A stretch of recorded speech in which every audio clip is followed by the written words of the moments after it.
This week marks 12 years since a massive floating museum opened to the public at Navy Pier. But the USS Midway is still full of surprises. And now that museum is expanding into never-before-seen parts of the ship. Our Ariel Wessler took the first cameras inside.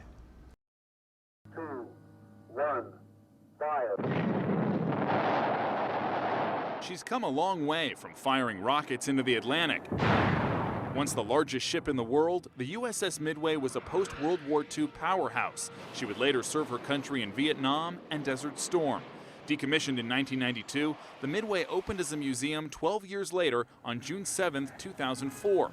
That first year, some 800,000 visitors showed up, and she's been setting records ever since. We never expected that 12 years later we would be drawing 1.4 million visitors a year. Now the most visited ship museum in the world, and fresh exhibits keep giving visitors new reasons to return. There are 2,000 rooms on board this ship. This is the newest, the Combat Information Center. It opened just last Memorial Day weekend, and our camera was the first to get a look inside. You are walking in the footsteps, literally, of what this compartment looked like during Operation Desert Storm. The CIC is the nerve center of the ship. The fundamental combat decisions were made here: anti-submarine warfare, air traffic control, monitoring the enemy hundreds of miles away. And like most of the Midway, it's completely hands-on. Her job is not going anywhere. And then to hear the stories from the men who sat in those chairs, people are flabbergasted, they are awed.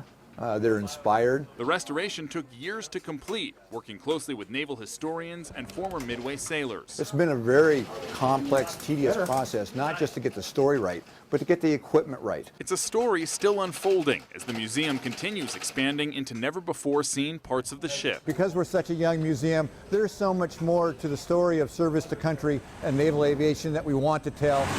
A young museum built on more than 4 decades of history. On board the USS Midway, Ariel Wessler, 10 News.